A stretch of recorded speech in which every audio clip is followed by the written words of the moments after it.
Here's a tech tip about a DMZ, or demilitarized zone. Sometimes you have a system that you want to be accessible from the internet, but you don't want people on the internet to access the rest of your computers on your local area network. That's when it's good to use a DMZ. This allows that system to be somewhat protected, but people that access that system won't be able to access the rest of the computers on the LAN, which are fully protected. It requires a special firewall configuration, but it can be a great solution if you have a server that you want to put on the internet and allow people access. So let's show an example of that now. That demilitarized zone, or DMZ, is an area that is part of your network, part of your overall network, but separated from the LAN. Here's our LAN computers. Here's the DMZ section. And it usually provides server access to users on the internet, as I mentioned. So users out on the internet here might want to connect to your web server or to your FTP server. Keep these servers on the DMZ and separate from the local area network. It's often set up as a third leg off the firewall. Could be set up in a back-to-back configuration, but this is pretty common as well. Your firewall might have 3 connections. One goes to the LAN, and that's going to use a LAN address, a private address on the LAN network. So our LAN is 172.29.0.0 in this example. That's a Class B private. The address the firewall might use to connect to that is 172.29.250.200, just for example. So we have our switch here, our computer's connected to the LAN, to that switch, and then the firewall makes a connection to that switch as well. They're all on that 172.29 network. The second connection is out to the internet, and the firewall or the router with built-in firewall gets that public address from the ISP, or you set it statically, and that's also often known as a serial address, 65.43.18.1. That's the public address in this example. That's a Class A public. That allows your regular connectivity to the internet, and all connections from the LAN clients are protected by the firewall. Now, we mentioned previously you could do port forwarding through the firewall to a computer to act as a server, but the more secure way to do it is through the DMZ.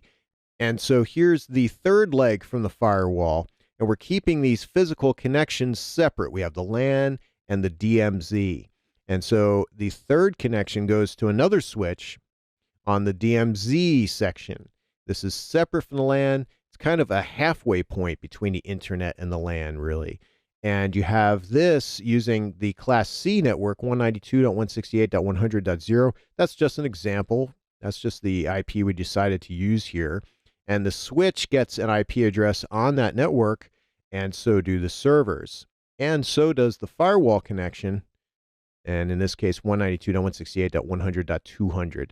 So we have that whole Class C private IP network that now users on the internet can connect to through the firewall and into the DMZ, get to your web server, your FTP server. And all you have to have open here is port 80 for the server, for the web server, and port 21 for the FTP server. And then this connection can be completely firewalled to the LAN. Let's show an example on our router here. We have the DMZ section up here. We have the DMZ configuration. And right now it's not enabled. We could enable it and then select what the DMZ host IP address would be. Now, it could just be one computer connected to this device. And, you know, that could be anything. It could be 192.168.0.110, because actually the network that this device is on is 192.168.0. But you could use other IP addresses. You could use a different IP network. You could use more, you could use an actual switch if you wanted to. And so let's say you did a switch as 201, and then you could have servers connected to that on, say, 202, 203, 204, and so on. So you can set up a DMZ, a very basic one, on devices like this, but you can go much more into depth with more powerful firewalls by Cisco and Juniper and Check Point, and you can set up particular servers and ports. We mentioned previously port forwarding previously in the lesson, And you could do that on this particular device with the virtual server option. And you see here, I have a virtual server on 192.168.0.105, and that's using port 21. So that individual port will be open on that one computer, and this device will let traffic go through FTP.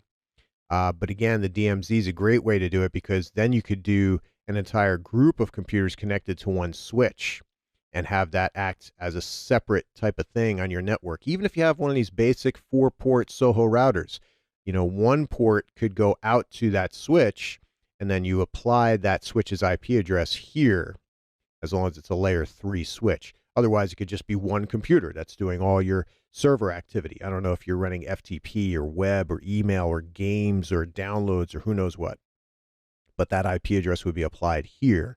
And so the Soho router would allow people through to that computer, but it won't allow people through to the rest of the network, the rest of the typical LAN on 192.168.0. So the DMZ is a nice option for that. You're keeping everything physically separate on a third leg, so to speak. So there's a little bit about the DMZ, and that pretty much wraps up this lesson. Make sure you know your wireless standards, your encryption types, your wireless channels, know what network address translation and port forwarding does, understand DHCP, and know what the DMZ is as well. So that's it for this lesson on wireless networks and Soho networking.